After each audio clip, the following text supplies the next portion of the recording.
বলে রাখি সমস্ত চরিত্র কাল্পনিক। আচ্ছা দর্শক বন্ধুরা, আজকে না আমি একটা অত্যন্ত আর্জেন্ট গল্প শোনাবো। একটা ভয়ঙ্কর প্ল্যান হয়েছিল, বুঝতে পারছো তো, বিভৎস একটা প্ল্যান হয়েছিল। প্ল্যান করে ফাঁসাবার একটা পরিকল্পনা ছিল। সেই সমস্ত পরিকল্পনায় আমি জল ঢেলে দিতে যাচ্ছি, মাটি করে দিতে যাচ্ছি। হ্যাঁ, গলার ব্রেকটা আমি ঠিক পারলাম না। আমি একজনকে নকল করলাম, সমস্ত চরিত্রই কাল্পনিক আমি বলেছি। আমার এই ওয়াইটির একজন মাসি আছে, খিস্তি মাসি, আমি তাকে একটু নকল করতে গেলাম। তা ওকে নকল করা তো অত সহজ নয়, ঠিক ওই ধরনের না হলে পারা যায় না। তো সকাল সকাল সে সাকিতে ছুটেছে। এবার তার কারণটাও আমি তোমাদের বলছি, সমস্ত কিছু বলবো, ধীরে ধীরে আনফোল্ড করব। ঠিক আছে, welcome back to my channel my world of words. আমি সৌমি, আমি আপনাদের সবাইকে আমার চ্যানেলে ওয়েলকাম করছি। 1 বছর ধরে লড়ে চলেছি তো এই ব্যাপারটা নিয়ে, সেই ব্যাপারটার একটা জবনিকা পতন আসন্ন, বুঝতে পারছো। কিছু খবর আছে, কিছু নিজের যুক্তি আছে, সব মিলিয়ে জ্বলিয়ে একটা ঝোলমাল তোমাদের সামনে প্রস্তুত করছি। কারণ সব তো বলা যাবে না ডিরেক্টলি, কিন্তু কেউ কেউ বলেও দিচ্ছে। খিস্তি মাসির ব্যাপারটা তো পুরোটা বলেই দিল। আচ্ছা, এখানে একটা কথা বলি, তো সমস্ত চরিত্র কাল্পনিক, কিন্তু আমি একটা গল্প শোনাচ্ছি। আচ্ছা, খিস্তি মাসি বলছে যে একটা ভয়ঙ্কর প্ল্যান হয়েছিল, সেই প্ল্যানটায় একবারে জল ঢেলে মাটি করে দিতে যাচ্ছে ও, বুঝতে পারছো। প্ল্যানে মাটি করে দিতে যাচ্ছে।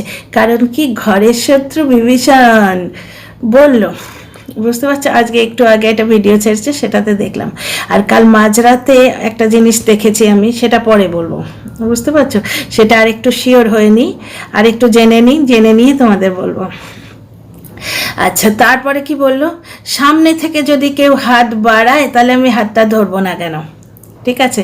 তারপরে একটা চিঠির বয়ান শোনালো। সেই চিঠির বয়ানটা আমরা 7-8 মাস আগেই শুনেছি, এবং তার মধ্যেও একটা নোংরামো আছে, যে এ যেভাবে ভিডিও করে, এর এগেনস্টে কেস হয়েছিল অনেক দিন আগে। সমস্ত চরিত্র কাল্পনিক, বুঝতে পারছো। বাস্তব এবং জীবিত বা মৃত কোনো ব্যক্তির সঙ্গে এর যদি কোনো রকম সাদৃশ্য থাকে, সেটা কোইন্সিডেন্স, বুঝতে পারছো। গল্প শোনাচ্ছি। 7-8 মাস আগে একটা, সেই যখন কেমন মা চলতো, মা নিশ্চুপ, বাচ্চা সম্বন্ধে কিছু কথা বলে না, তাকে ভ্রমে রাখা হয়েছিল। সেই সময় একটা কেস কিন্তু হয়েছিল, যার জন্যে জামিন নিতে হয়েছিল, বুঝতে পারছো। একটা তাগড়া কেস হয়েছিল এর বিরুদ্ধে। সেই কেসটার ফলো আপ হবে, বুঝতে পারছো। কিন্তু ফলো আপ কিছু হবে না। ওই যে বললো, ভয়ঙ্কর একটা প্ল্যানিং হয়েছিল, সেটা মাটি করে দিতে যাচ্ছে। ভীষণ বড় গুড নিউজ। মানে কি, সমস্ত কিছু এইবার মিটিয়ে নেওয়া হবে। এর ওপর থেকে কেসটা তুলে নেওয়া হচ্ছে, যেটুকু বুঝছি। সেই অনেক দিন আগের কেসটা, অনেক দিন আগে, যেটা একদম সেই শুরুর দিকে দেয়া হয়েছিল, যেটার জন্যে তোমার বাচ্চার মাও অনেকগুলো ভিডিও দিয়েছিল যে প্রমাণ দিতে এলাম, বুঝতে পারছো। কেসটা অনেক দূর এগিয়েছিল। বললো তো, সামনে থেকে হাত বাড়ালে আমরা কেন ধরবো না। ঘরের শত্রু যদি বিভীষণ হয়, তাহলে আর কি করার আছে। যে কোনোভাবে কেসটা মিটে যাচ্ছে। তো সত্যিই তো এর খুব আনন্দের খবর। এর ওপর থেকে বোধহয় সমস্ত কেস চলে যাবে, উঠে যাবে, বুঝতে পারছো। তার বদলে ডিভোর্স পেপারে হয়তো সাইন হয়ে যাবে, এইরকম কিছু ব্যাপার। কারণ একটা জিনিস আমরা দেখতে পাচ্ছি, আজকে বেচারাম কিছুদিন আগে বলেছিল যে 498 কেস হচ্ছে, যেটা কলকাতায় হবে। তারপর কিছু প্রসিডিং দেখতে পেয়েছো কি? পাচ্ছ না তো। সব কিছু মিটিয়ে নেওয়া হচ্ছে, বুঝতে পারছো। তো এটা তো ভালোই, এইটাই তো চেয়েছিল। অনেক দিন আগেই বলেছিল যে এই জিনিসটাই হবে। ও বলেছিল, বাচ্চার মা বলেছিল যে আমি চাই ভেতর ভেতর সব মিটিয়ে নিতে, আমি তো কোনো টাকা পয়সা চাইছি না, কিচ্ছু চাইছি না।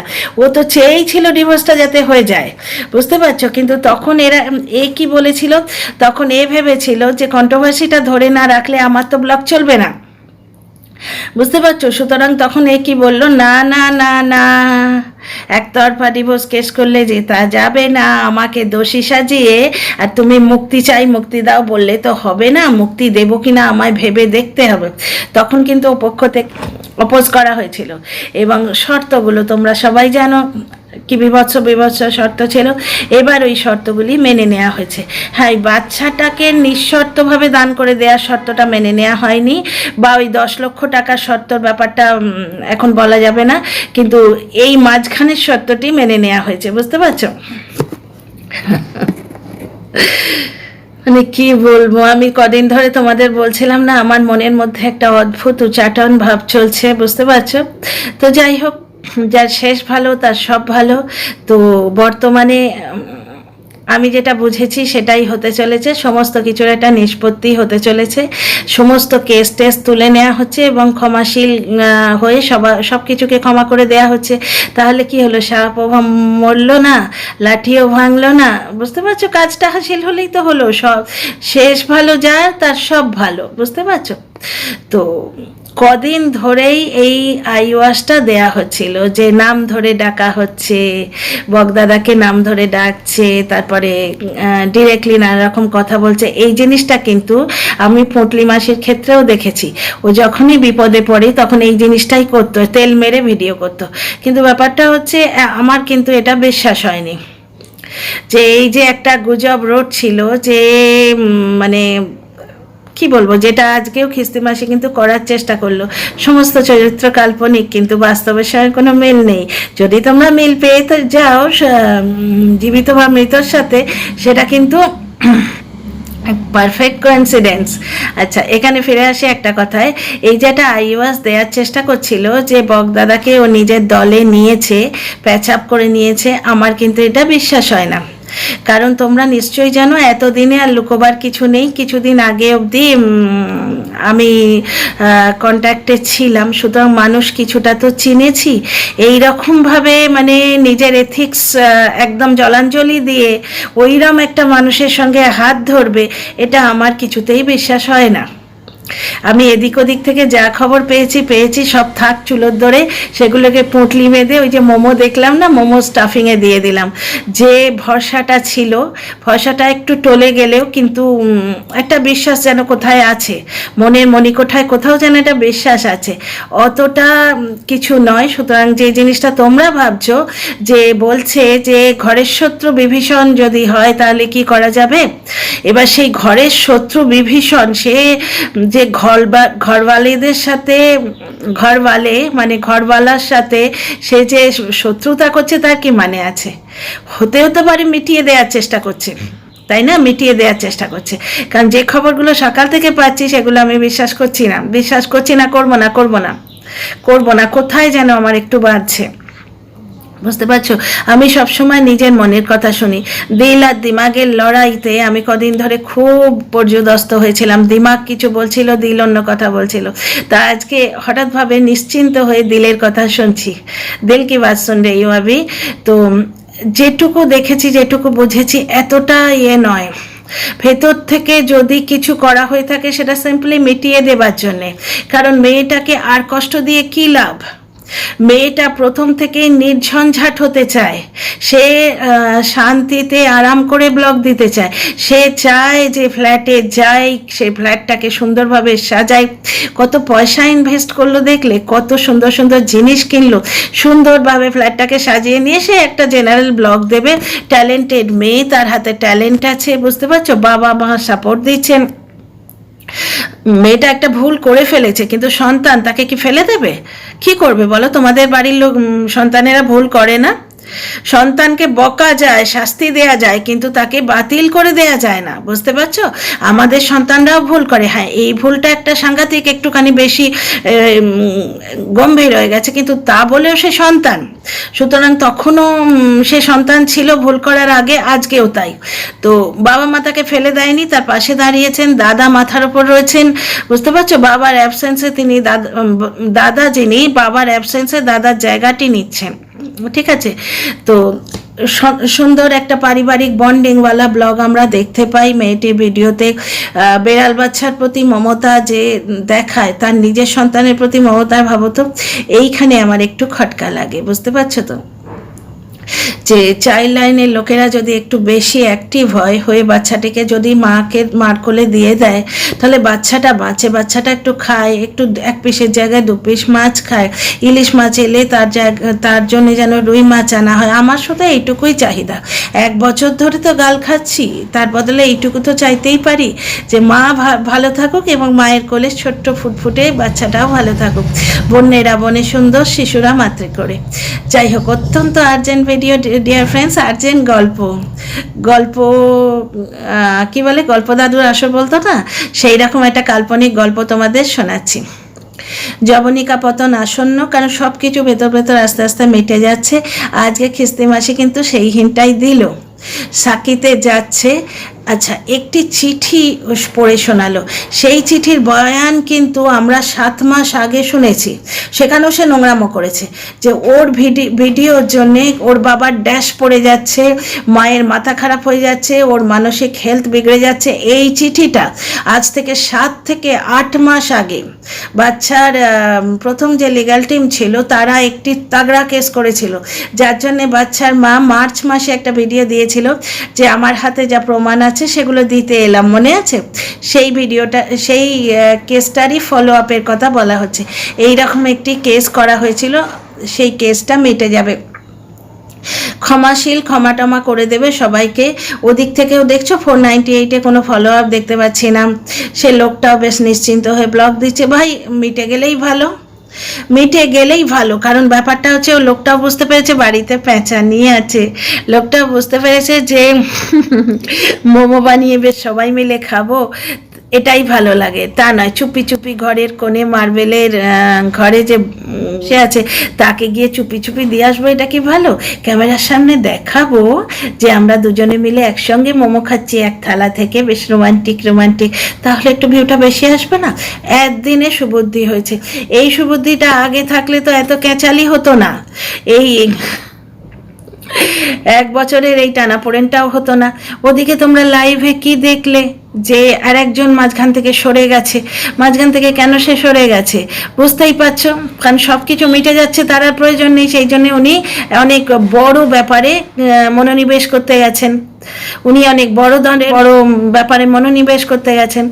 আর এ ব্যাপারটা ভেতরে সবে মিটিয়ে নেওয়া হচ্ছে। অন্তত আজকে এই কাল্পনিক খিস্তি মাসির ভিডিও দেখে তো আমার তাই মনে হলো, বুঝতে পারছো? আর আমি বললাম না, আমি ভেতর খবর যাই পাই, দিল আর দিমাগের লড়াইয়ে হঠাৎ করে আমার দিল জিতেছে। তো ভবিষ্যতের কথা তো ভবিষ্যতই বলবে, কিন্তু আপাতত যেটুকু আমি বুঝছি সেটা হচ্ছে এই যে খিস্তি মাসির ওপর একটা ভয়ঙ্কর কেস ছিল 7-8 মাস আগে, যে মানসিক অত্যাচার করা হচ্ছে, যেটা চিঠির বয়ান তোমরা শুনতে পাবে। 7 মাস আগে সেম চিঠি ওপরে শুনিয়েছিল। আমি চ্যানেলটা এই একটি ঘটনাকে, এই একটি বাচ্চার মাকে কেন্দ্র করেই কিন্তু খুলেছি। আমি পুরো ডেডিকেটেড হয়েছিলাম, বুঝতে পারছো তো? আমার ভিডিওতে অন্য কোনো কন্টেন্ট তোমরা পাবে না, সুতরাং আমার রিসার্চও একটু বেশি, এই ব্যাপারেই তো স্টিক করে আছি। তো এই চিঠিটা কিন্তু 7-8 মাস আগেও আমরা শুনেছিলাম, বুঝতে পারছো তো? তখন যে কেসটা হয়েছিল তখন গিয়ে জামিন নিয়ে আসতে হয়েছিল, এবার সাকি যাওয়া হয়েছিল, বুঝতে পারছো? তা এইবারে হচ্ছে ফাইনাল সাকি যাওয়া, কারণ কি খুশি, আহা গুড মর্নিং ভিডিও দিতে এসে খিস্তি মাসি গুড নিউজ দিচ্ছে, বুঝতে পারছো? এবং দর্শকরা গদ তুমি না থাকলে তাদের যে কি হতো, তুমি রক্ষা কবচ। ব্যাপারটা হচ্ছে এই মহিলার বক্তব্য হচ্ছে যে তোমাদের জন্যে আমার ঘাড়ে এই খাড়াটি ঝুলছে, তা কিন্তু নয় ব্যাপারটি, তা কিন্তু নয়। তুমিও একজনকে সেভ করছো, ডিফেন্ড করছো, আমিও একজনকে ডিফেন্ড করছি, কিন্তু দুজনের ডিফেন্ড করার তারিকা কি এক? গালি গলজ, মারপিট, থ্রেট, নোংরা কথাবার্তা বলা, বাবা মাকে জড়িয়ে কথাবার্তা বলা, এই জিনিসটা আমার সব থেকে খারাপ লাগে। দেখো, যে জিনিসটা চোখের সামনে দেখছি যে বাবা পোড়ো বাড়িতে পড়ে আছে, নতুন বাড়ি হলো, বাড়ির কর্তার ঠাঁই হয় না, এগুলো আমরা দেখছি চোখের সামনে, সেই জন্যে বলছি। কিন্তু কোনো দিন কি দেখেছি এই বাচ্চার মায়ের যে বাবা, তার কোনো অ্যাফেয়ার আছে, রক্ষিতা আছে? দেখেছি বাচ্চার মায়ের মানে বাচ্চার দিদার কোনো ব্যাপার স্যাপার কোনোভাবে ব্লগে ফ্ল্যাশ করেছে কি? দেখিনি। একটা সুন্দর পরিবার, দাদার লাভ ম্যারেজ, বাড়ির লোক মেনে নিয়েছে এবং সেই মেয়েটিকে মাথায় করে রেখেছে তারা, সেটা আমরা দেখতে পাচ্ছি এখানে ব্লগে দেখতে পাচ্ছি। যা ব্লগে দেখবো তাই তো বলবো। এবার চাইল্ড লাইনের কথাটা আমি বললাম, তোমরা এক্ষুনি বলবে বাড়ি থেকে খবর নিয়ে বলছো, মোটেই নয়। চাইল্ড লাইনের কথাটা কিন্তু ওয়াইটিতে আমরা লাইভ থেকে শুনেছি এবং এটাও শুনেছি চাইল্ড লাইনের লোক গেছিল, তখন নাকি বাচ্চার বাবা বাড়ি ছিল না। শুনিনি এগুলো? বাচ্চার বাবা কি বলেছিল যে বাচ্চাটাকে লেখাপড়া করাচ্ছি, সেখানেও খোঁচা দিচ্ছে। তার মানে কি চাইল্ড লাইনের লোক স্কুল অবধি গেছে? স্কুল অবধি যাবে না গো। স্কুলটা ছিঁড়ি দেখেছো? মুদির দোকানের পাশে একটা ছোট্ট জায়গা। আচ্ছা, একটা কথা আমি খোঁজ নিয়ে জেনেছি, চাইল্ড লাইনের লোক যেতেই পারে, কারণ চাইল্ড লাইনের ব্যাপারটা যেটুকু খোঁজ নিয়েছি, যে প্রতিবেশী যদি খবর দেয় না, ধরো এই বাড়িতে একটা বাচ্চা রোজ কাঁদে, শুধু শুধু কাঁদে, বুঝতে পারছো, তার পাশে এই বাড়িটা আছে, এই বাড়ির লোক যদি খবর দেয় যে এই বাড়ির বাচ্চাটা শুধু শুধু কাঁদে, রোজ ওর ওপর অত্যাচার হচ্ছে, তাহলে কিন্তু চাইল্ড লাইনের লোক নাকি অ্যাক্টিভ হয়ে যায়। তারা এসে দেখেন, বিদেশে তো এগুলো আকছার হয়, এবার এখন শুনছি আমাদের দেশেও হচ্ছে। সুতরাং এটা গেস করে নেওয়া খুবই স্বাভাবিক এবং সেটা আমরা তথ্যও পেয়েছি, বুঝতে পারছো? আচ্ছা, যাই হোক, যার শেষ ভালো তার সব ভালো। তো যেটুকু জানতে পেরেছি সেটুকু হচ্ছে যে আজকে জানতে কোত্থেকে পারলাম, খিস্তি মাসির ভিডিও থেকে। না না না না, আমি বাইরের খবর বলি না ভাই, প্রথম দিন থেকে বলেছি উড়ো খবর মানে নিজের খবর, এবং হয়েছেও, উড়ো খবর মানে নিজের খবর হয়েছেও। পরে একদিন আরও ডিটেলে বলবো, এখানে টপিক থেকে ডাইভার্ট হয়ে যাচ্ছে কি না সেই জন্য। তো ভালোই তো বাচ্চার মা যদি এই সমস্ত ঝামেলা থেকে মুক্ত হয়ে যায়, তার চেয়ে ভালো আর কি হয়, বুঝতে পারছো? সে তো চেয়েই ছিল, এককালে বলেছিল যে আমার টাকা চাই না, পয়সা চাই না, কিচ্ছু চাই না, আমায় মুক্তি দাও। তখন অপক্ষ থেকে কি বলা হয়েছিল যে আমাকে দোষী সাজিয়ে মুক্তি চাইলে তো এখন হবে না। এবারে খিস্তি মাসি মাঝখানে আটকে রেখেছিল। কেসটা কি হচ্ছে, ওই যে আমরা যখন লিফটে চড়ি, লিফটের দরজাটা বন্ধ হয়ে যাচ্ছে, প্রায় পুরো ক্লোজ হয়ে যাবে, হঠাৎ করে কেউ একজন পা বাড়িয়ে দিল, লিফটটা আটকে গেল, বুঝতে পারছো? ঠিক সেই রকম কেস। ও মাঝখানে পাটা বাড়িয়ে দিয়ে ছিল এবং ও আর একজনকে নিয়ে এসেছিল যাতে ওই মাঝখানের যে ফাঁকটা ওটা আরও জবরদস্তভাবে আটকে যায়, মানে লিফটের দরজাটা কিছুতেই বন্ধ না হয়। তো যার জন্য আরও 4-5 মাস লিঙ্গার হলো। কিন্তু ব্যাপারটা হচ্ছে এখন যে বাইরে দাঁড়িয়ে আছে সেও দেখছে যে এই লিফটটা ছেড়ে না দিলে আমি কিন্তু আর লিফটে উঠতে পারছি না। এতদিন যে বলছিল আমাকে দোষী সাজিয়ে মুক্তি চাইবো বললে তো হবে না, মুক্তি পেলে তো হবে না, বুঝতে পারছো? এখন কিন্তু সেও নিজের স্টান্স থেকে পিছিয়ে এসছে, কারণ তারও তো পেঁচানি লাগে, বুঝতে পারছো? তারও পেঁচানি লাগে, এক পেঁচা কয় পেঁচানি, খাসাত্তর চেঁচানি, সমস্ত গল্প কাল্পনিক, সমস্ত চরিত্র কাল্পনিক, বাস্তবের সঙ্গে তার কোনো মিল নেই। এবং কোনো জীবিত বা মৃত ব্যক্তির সাথে যদি মিল থাকে তাহলে সম্পূর্ণ সেটা কোইন্সিডেন্স। তো যাই হোক, খিস্তি মাসির ভিডিওটা আজকে দেখে বেশ ভালো লাগলো। উনি অনেক কথা বলে দিতে চেয়েছেন কায়দা করে। উনি প্রথমে বললেন ঘরের শত্রু বিভীষণ, ঘরের শত্রু যদি বিভীষণ হয় তাহলে কি করার থাকে, বুঝতে পারছো? তারপর বললেন সামনে থেকে যখন হাত বাড়াতে চাইছে তাহলে হাতটা ধরবো না কেন? তাহলে সামনে থেকে হাত বাড়ানো হচ্ছে, মানে সামনে থেকে বলা হচ্ছে ভাই সাপও মরবে না, লাঠিও ভাঙবে না, চলে এসো, বুঝতে পারছো? কারোর এগেনস্টে যাওয়া হলো না, কেউ কারোর এগেনস্টে গেল না, সবাই সবার গুড বুকে রইল, বুঝতে পারছো? তো আমি আগেই জেনেছিলাম যে এতটা খারাপ কিছু হবে না, কারণ মানুষ কিছুটা হলেও তো চিনি, এতটা আনএথিক্যাল আমি ভাবতে পারিনি। তো এখনো বুঝছি এতটা আনএথিক্যাল কিছু হয়নি। হ্যাঁ, মিলেমিশে যাচ্ছে, ভালোই হচ্ছে। কারণ খিস্তি মাসি বলেই রেখেছিল যে যতক্ষণ না আমাকে তোমরা মুক্তি দেবে তোমাদের ডিভোর্স আমি হতে দেব না, কারণ তোমাদের জন্যই আমার ঘাড়ে কেস চড়েছে। ব্যাপারটা কিন্তু তার সম্পূর্ণ নয়, কারণ ব্যাপারটা নিয়ে আমিও তো ডিল করছি। কেসটা হচ্ছে তুমি তার বাবাকে অ্যালিগেশন দেবে, তুমি তার মাকে অ্যালিগেশন দেবে, তুমি তার ঠাকুমাকে নারী পাচারকারী বলবে, তুমি এমনভাবে ভিডিও করছো তার মানসিক হেলথের ওপর এফেক্ট পড়ছে। সেই জন্য 7-8 মাস আগে সে ভিডিও করে বলেছিল যে কন্ট্রোভার্সি ক্রিয়েটারদের ওপর আমি ব্যবস্থা নিলাম, দুজনের ওপর সে ব্যবস্থা নিয়েছিল, একজন বিদেশি একজন দেশি। তো বিদেশি খিস্তিবাজ বিদেশি বলে তার উপর বেশি অ্যাকশন এখনো আমরা দেখতে পাচ্ছি না, কিন্তু দেশি খিস্তিবাজের ওপর অ্যাকশন হয়েছে, মাঝে মাঝেই আমরা দেখেছি। সে সাক্ষীতে দৌড়েছে, বুঝতে পারছো, জামিন নিয়ে এসছে। তো সেই কেসটারই ফলো আপ আমার যেটা মনে হয়, এবং কেসটি ও তো বলছে যে ভয়ঙ্কর প্ল্যানিং করে ফাঁসানোর চেষ্টা হয়েছিল, সেখানে জল ঢেলে দিতে যাচ্ছি, মানে কি সেই কেসটি তুলে নেওয়া হয়েছে, বুঝতে পারছো। তাই একটু কিছু শৈশাবত করে মানে মিষ্টি মুখ করে চলে আসবে তো ভালো, বুঝতে পারছো, আমি দুধে মিশে গেল, কেসটা সলভ হয়ে গেল, খুবই ভালো, এই কন্টেন্ট ক্লোজ হয়ে গেল, আমার কথাটি ফুরলো, নোটে গাছটি মুড়লো, এবার বাচ্চার মা ভালো ভালো ব্লগ দেবে, তোমরা এনজয় করো।